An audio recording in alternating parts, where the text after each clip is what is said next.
Hi. When I talk about the God of the Bible, I call him Yahweh. I do that because I refuse to call him God. I don't believe he is God, so I won't give him that title. Even if there is a God, I'm firmly convinced that the evil tribal God of Israel is not that God. I should probably refer to Yahweh as the main God of the Bible rather than the God of the Bible, because the Bible talks about several gods, possibly many gods, in fact. They don't all have to be named to be there. El Elyon, the Most High God, had 70 sons, among whom he divided up the control of the nations, and among whom was Yahweh. So Yahweh isn't even the Most High God, according to the Bible. He inherited Israel from his dad, Elyon, just as Jesus inherited the Christian church from his dad, Yahweh. It makes sense to me that if there is a God, then there are probably plural gods.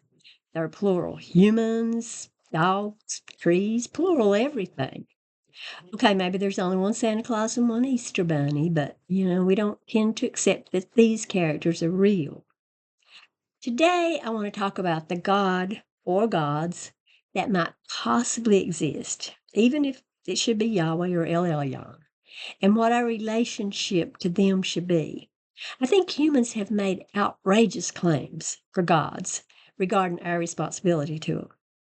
I'm here to say that even if gods exist, I don't believe we have any responsibility to them. Well, why should we owe gods anything? They created us for their own pleasure. I, I mean, it couldn't have been for ours. The gods enjoyed the idea of us, or they wanted to make companions for themselves, or maybe they simply wanted worshippers. So they made us to be slaves who would ardently adore them and kowtow to their every whim. Maybe we're just an ego boost to them. It's the same with parents as far as their desire to have children goes. We didn't ask to be born. Our parents brought us into the world for the same reason any gods did. It was for their own pleasure. They most certainly didn't put us here for our own benefit. And that's particularly true if our parents believe we might possibly end up in a burning inferno forever and ever. Yes, believing we had a huge possibility of being in outrageous pain forever. Some of us had parents who still flagrantly and without so much as a thought for us brought us into this world. Now, I have to say that I was one of those parents who believed in hell, yet brought children into the world. I believed in hell when I had all of my children. I did think about the fact that my children, any children I had could end up in hell, but my own selfish desire for children overcame my love for my children who didn't yet exist. And of course, I figured hell would never happen to my own children. I mean, I'd make sure of that. People who aren't yet parents are very naive about the power and control they'll wield over the children they plan to have. Most parents do at least love their children more than they love themselves, though. I think so anyway, based on my own experiences. And that's something the gods don't seem to be able to accomplish. The gods love themselves above all others and usually demand that we love them more than we love ourselves and even more than we love our own children. We know it's true of Yahweh anyway. We suffer in this life in innumerable ways, both in body and spirit. Not a day goes by that we don't suffer in some manner. Sometimes pain is almost unbearable, whether it's physical, mental, or emotional. And even when life is relatively easy, it's still difficult. We work hard for most of our lives just to obtain the things we need to stay alive. While we try to get by the earth and the atmosphere try their best to kill us, many of us are even allergic to our own environment and the foods we eat. And again, we didn't sign up for this. It was thrust upon us. We are confined in this world. We've been cast into a prison when we did nothing wrong, absolutely nothing to deserve the pain and heartaches of this life. The Bible itself admits that man that is born of woman is a few days and full of trouble. It compares us to a vapor that appears for a little while and then vanishes away.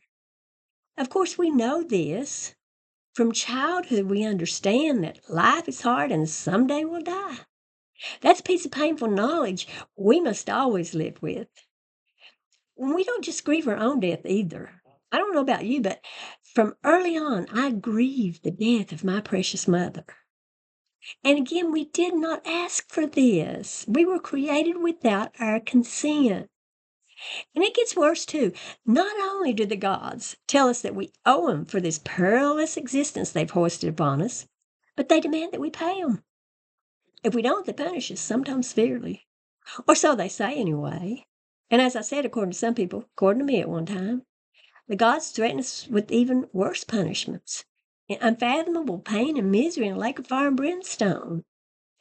Despite all that, we are still required, not asked, but required, not only to obey, but to love the gods with all our heart, soul, mind, and strength. And that's even as they tell us that we are the scum of the earth. So why they need or want the love of nothing beings like us is beyond me. Seems like they'd be like us wanting cockroaches to worship us and getting super angry when the cockroaches refused or failed to do so. Even worse still, we aren't capable of doing what the gods ask of us. According to the Bible, anyway, only a God can live without doing something to anger the gods and bring down wrath on himself. Yes, we all have sinned and come short of the glory of God. Now, what a ridiculous statement that is. We're supposed to rise up to the glory of a God? For crying out loud, we're human. We shouldn't even aspire to the glory of a God, let alone be expected to reach it by the God. Now, considering all this, please tell me, who owes whom? Do the creatures owe the creators, or do the creators owe the creatures? I don't know about you, but if I'm responsible for bringing other human beings into the world, particularly without their consent, I think I owe it to them to sacrifice a lot for them. I think I should put their happiness and their well-being above my own. I think I should be willing and even eager to exhibit far more love toward them than I expect in return. I believe that it is my responsibility to people I brought into the world for the purpose of making myself happy. And yes, let me say again, that's why we all have children, to satisfy our own longings. But it backfires on us, doesn't it? Once those precious beings are here, we discover that our lives suddenly become about making the world a better place, as good a place as we possibly can for the children we created. If only the gods could think and behave as nobly as we do. If only they could take responsibility for their actions and love us above themselves, love us unconditionally, love us with their whole heart, soul, mind, and strength. Yes, yes, I can hear it now. The God of the Bible, or Gob, as my friend Doug calls him, sent his son to die for us. How could any love be greater than that, right? Well, first of all, as I said, and we all know, we humans also have to die. So I don't see the big deal that a God's son would have to suffer the same fate. Plus, his so-called son of a God didn't even stay dead longer than about 40 hours. And more than that, if the story actually has any merit, he knew he would rise, and he knew he would go back to heaven, where he would rule. We have absolutely no proof that we'll even rise, let alone that we'll have a happy afterlife. Anyway, from what the Bible says, even if we do rise, heaven doesn't sound much like anywhere I'd want to be. After spending our whole lives denying ourselves, we are forced to continue to deny ourselves and praise Yahweh for all eternity. Not that we can actually do that, since we won't be able to find Yahweh. He's supposedly a spirit, and he's everywhere. There's nowhere that he isn't, as he pervades everything that exists. He has no body, meaning he's not a he, of course. He's an it. And they say it is outside of time, space, and matter. Of course, if this God really is outside of time, space, and matter, then it can't be here on the earth, can it? Now, how does it even know what we're doing, let alone what we're thinking? Even now, it is supposedly part of all of us. So I guess we should praise ourselves and do as we please. Maybe that's the whole point. Maybe that's what we all should be doing. The Bible does say every knee will bow. But how do we bow to a spirit that we can't even see? And another thing, if at some point we all bow, will this egomaniac really turn his nose up and say, "Nope, sorry, too late. You done made me mad. I don't want your worship now"? Does that really sound like something Yahweh would do? Turn down praise and adoration? Oh, well, so much for his mercies that endure forever, right? But I've gone off on a tangent about Yahweh. Back to what could be better than a God's sending his son to die to appease himself. Second of all, I'll tell you what could be greater than a God sending his son to die so he can stomach looking at us. If gods exist, they ought to try to make life better for us. Again, as we try to do for our children. The gods ought to make sure we have decent food to eat and decent water to drink. They ought to be certain we aren't born without legs or arms or a good intellect. They ought to make us all healthy in body and mind. They ought to step in and save little children who are being abused instead of finding somebody's keys or making sure somebody's favorite ball team wins the game. More than that, they ought to have made a world for us that isn't constantly fighting against us. I already talked a bit about this, but shouldn't decent gods make a world in which floods, tsunamis, hurricanes, tornadoes, earthquakes, and the like don't kill a bunch of us every time we turn around? Listen, I love life. I do. I've suffered a lot and caused a lot of suffering to come down on others, but I do love life. So this is not just me whining about my horrible life. I hurt for other people. Many, many people's lives are so sad that it's impossible not to feel great compassion for them. And I don't know, maybe the gods aren't capable of doing better than they did and do, if indeed they exist.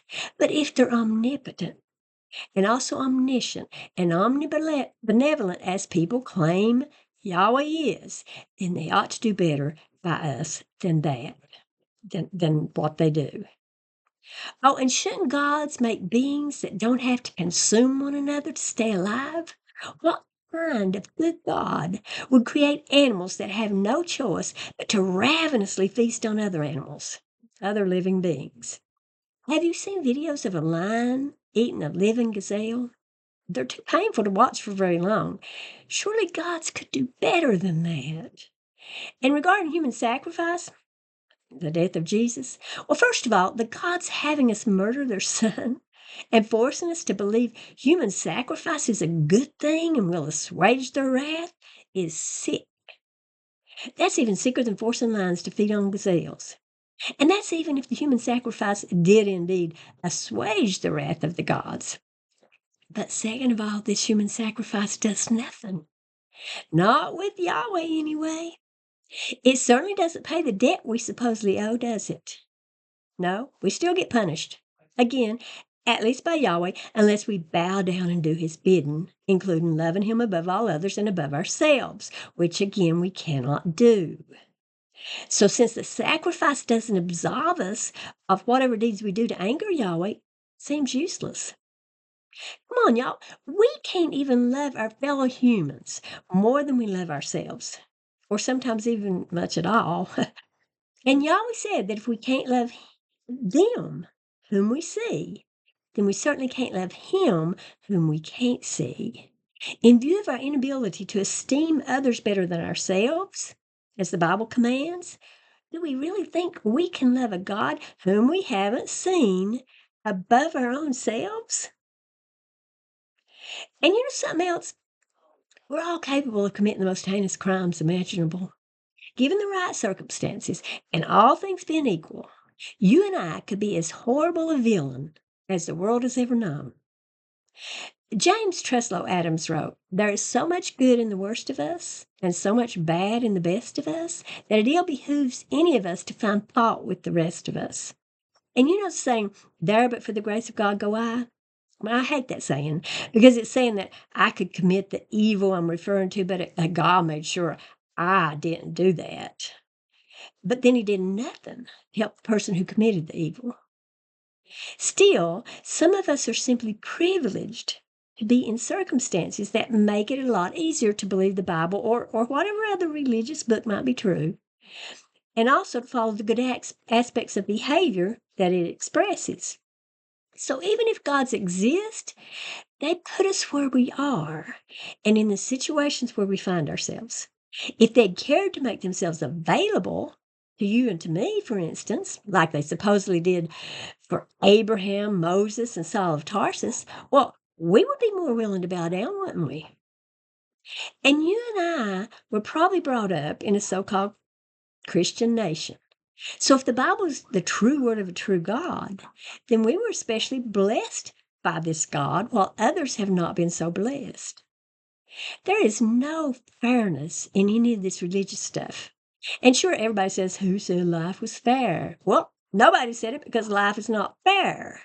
But as far as gods can make it so, and they should be able to if they are indeed all powerful gods, life should be fair. And we certainly ought to all be given the same opportunities to believe and obey if that is necessary.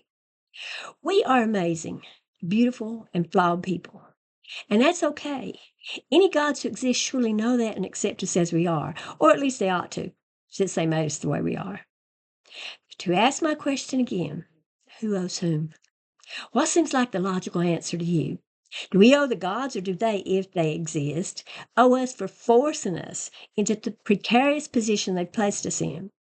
All while demanding we do far more for them than they've ever done for us, and all while telling us there's no way in heck that we can actually do as they command. At least this is how it works with Yahweh.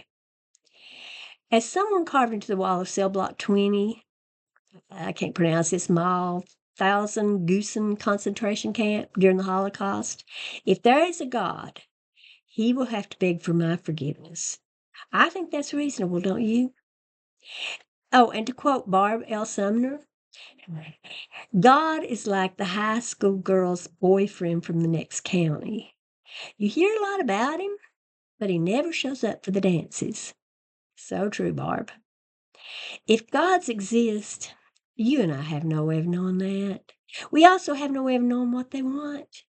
Just as Yahweh, or El Elyon, whoever it was at that time, threw Adam and Eve to the serpent to be devoured, we've been thrown to the wolves. Whatever good we do in this crazy world, we deserve the credit. We deserve the praise, and we deserve the recompense, if any should be given, for our ability to make and maintain the amazing world we've created, particularly considering all the thorns and thistles we must work among. Thank you all. Bye.